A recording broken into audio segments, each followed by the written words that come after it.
give a small talk on electroactive polymer nanocomposites for sustainable energy harvesting and biomedical application. So this is the overview of my talk. So actually this topic is already covered by many of the speakers, especially Dr. Kalam ma'am and Sabutani sir yesterday. So this overview, you can see it's a general introduction to piezoelectric polymers and PVDF based nanocomposites, then energy harvesting devices and biocompatibility and the implantation studies, then a small conclusion. So first of all, I quickly go through this introductory slides. This is electroactive polymers. As we all know, these polymers that exhibit change in their properties when applying an electric field. This belongs to this electroactive polymers category. So we have intrinsically conductive polymers, dielectric elastomers, and ionic electric conductive polymers, and piezoelectric polymers, then straight memory polymers, etc. So here we are mainly focusing on piezoelectric polymers. So this type of polymers, they are highly flexible in nature and they will generate electricity under this mechanical stress. So the key materials are normally PVDF and its family of PVDF materials, and you can see that PLA and PLLA and polyurethane, they also show some piezoelectric behavior in certain conditions. So the main applications is energy harvesting and biomedical applications. And the challenge related to this type of nanocomposite that give a very low output, and there is a highly stability issue related to this type of material also. So we mainly focused on PVDF based nanocomposites. So as you all know, these have different phases like alpha, beta, gamma phase format.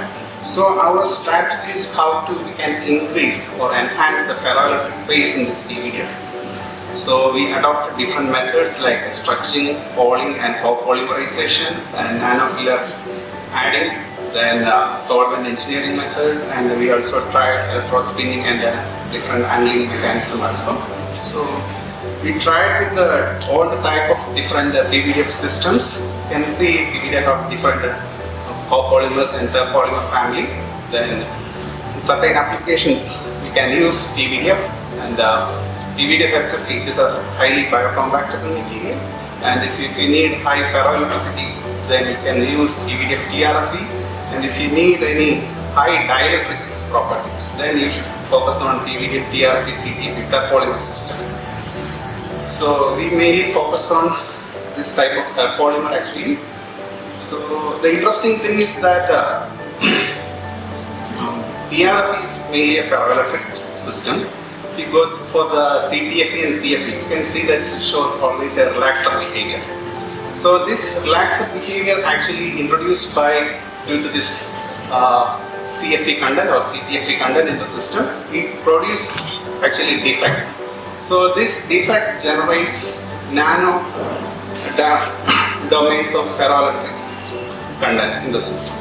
So you will get a very thin ferroelectric loop as a result of this CFE addition. So we mainly focused on this type of material actually, CFE and CTFE system.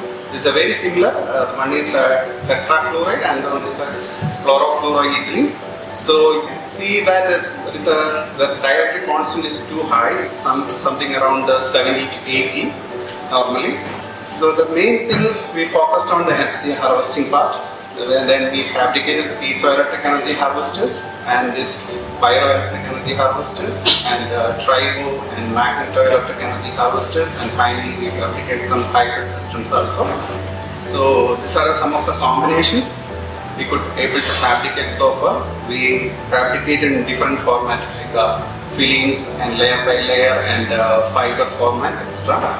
So the filler part we mainly focused on this perovskite structures and magnetic particles also. Actually, my main area of work is on this magnetic material.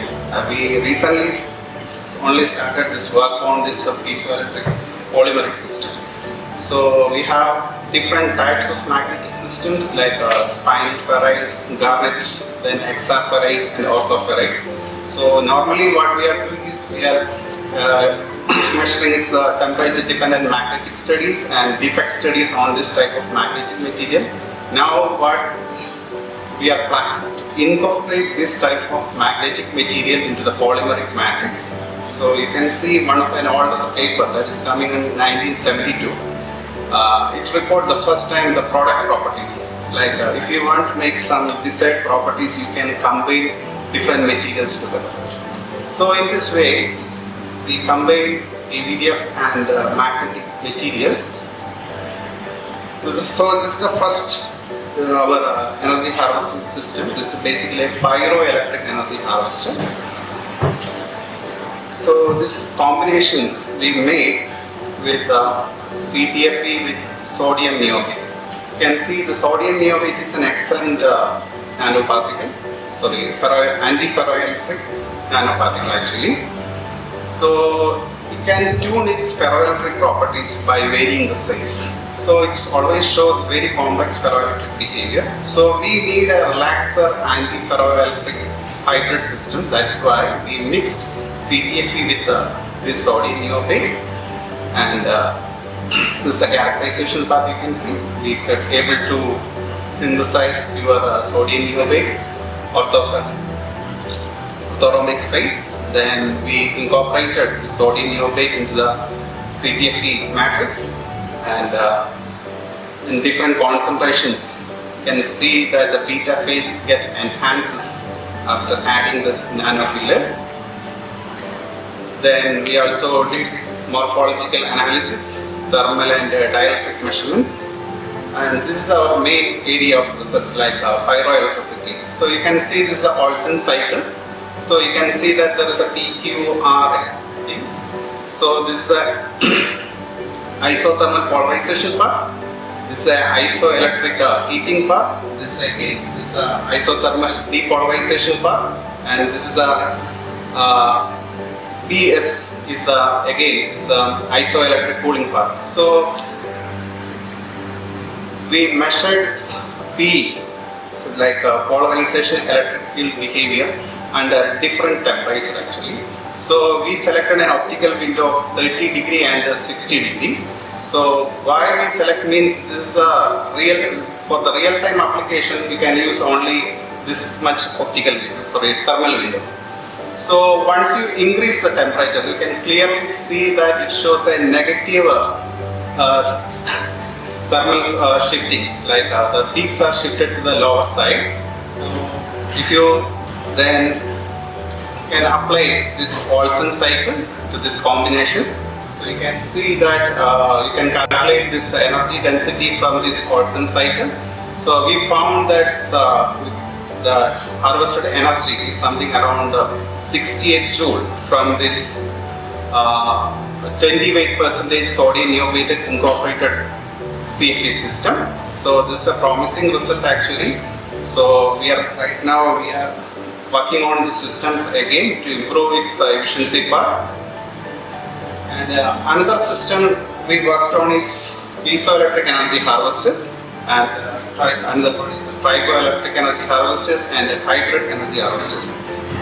So for that we use some waste plastic products. So we know that already piezoelectricity and triboelectricity we can easily generate by using some proper electrodes and by using electroactive materials. So what we did is we need more durability for the system. So we take one plastic face wash and we cut into small pieces and we used as a substrate. So this is the work we did. So we add this potassium niobate system and RGO sheets together with the CTFE system, and we made a freestanding field, and then we put into an ITO matrix. Then we did its characterization, both morphological, thermal, structural characterizations we did, and this is the PE measurements also we did. We took a geometrical series of the filler concentration. You can see it is something 0, 4, 8 and 16. And the device structure we fabricated like this in this way. You can see that there is a intermediate, there is our CTLP system, and the bottom is an ITO substrate, and the top there is an aluminum electrode. So it's like a very compactable format, a 3 into 3 centimeter format, and so we applied a force in the round of 9 Newton, and we got almost a voltage of 32 volt. So we could able to glow around 6 LEDs at a time. So it's a very good result also. So you can see a small video how this PEG device works. So we could able to, by simply giving the finger tapping, it could able to produce a voltage. So then the next one is we just make a gap between this electrode. So the same system will work as a triboelectric system, and we did some theoretical modeling also. This theoretical modeling we did with the help of Cosmos multiphysics software, and we found that the 3 centimeter gap will give you the better result.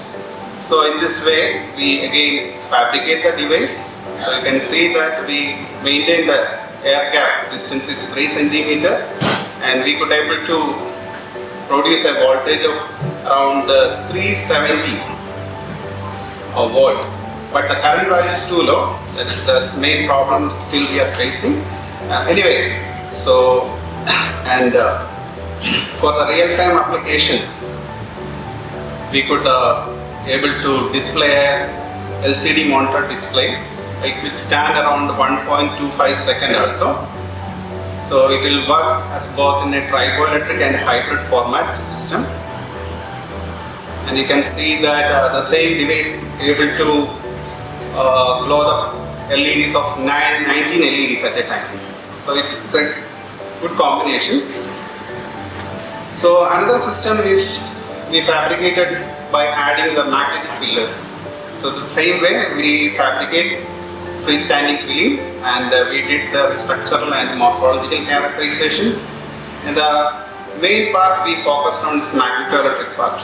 So you can see that we can able to produce a voltage by applying a simple 2-voiced AC pin, and by using around 8-voiced we could able to generate 1.8 volt. So in order to confirm its ME property, we did the butterfly measurements also. You can see this arrangement in both the positive and negative axis. It gives a magnetoelectric coupling coefficients of something around 80 millivolt per centimeter. In the same way, we could able to create different type system, and we did some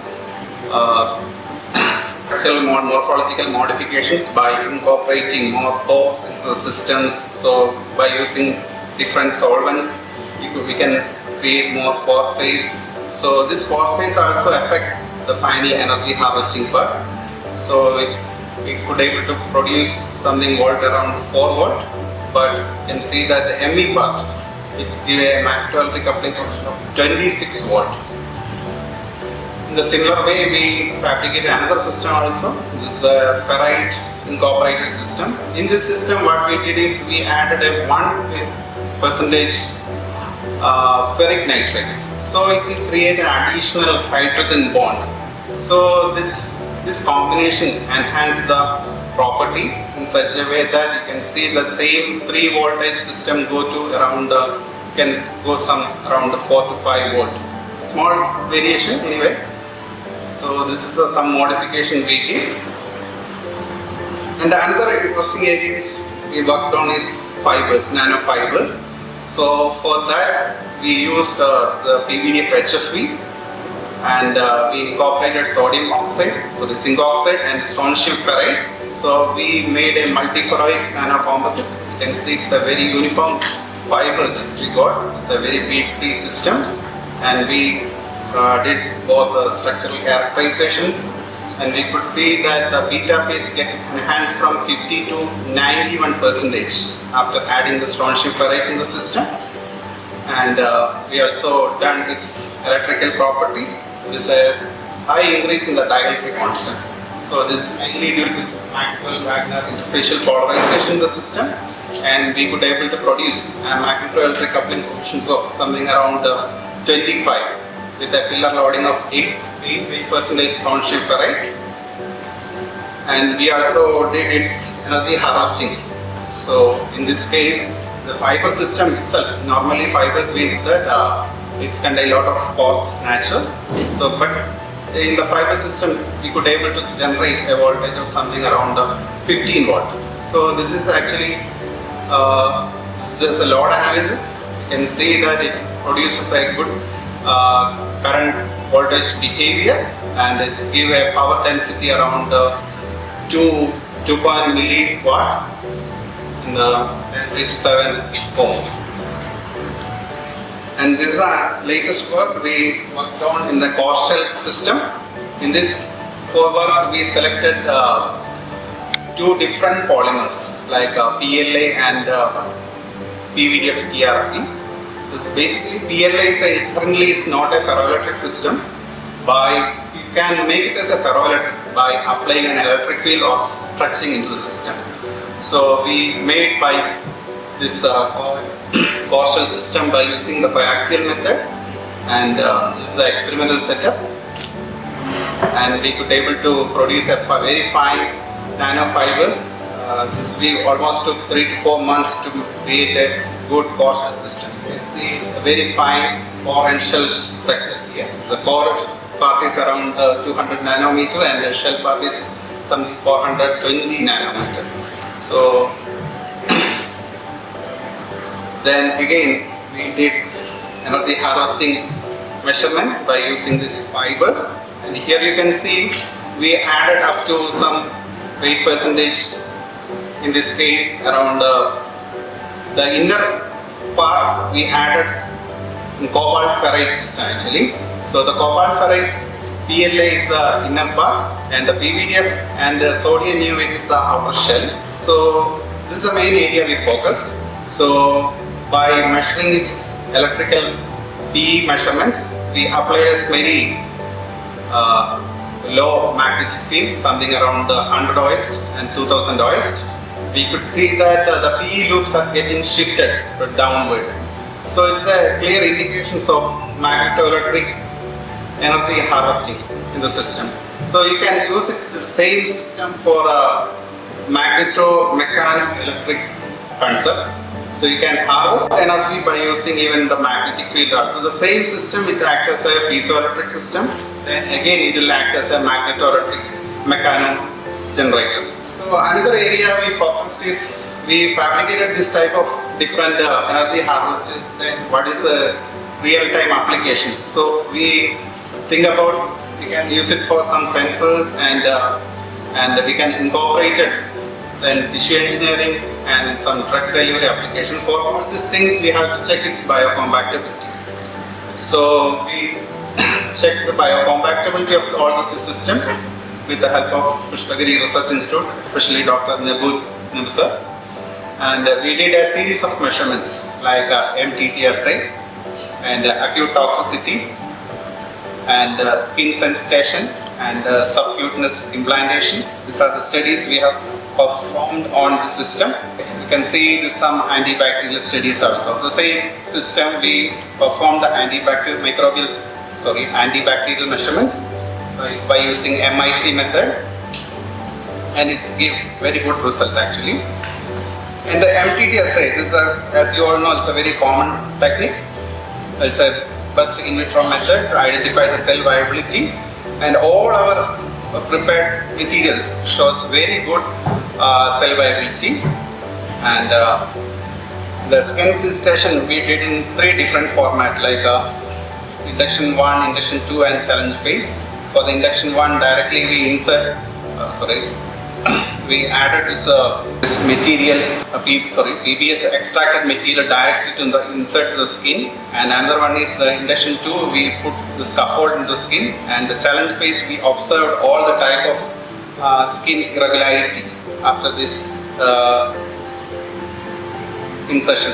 So this is a skin sensation test result. You can see there is no change in the skin color, or there is no redness or any abnormality in the system.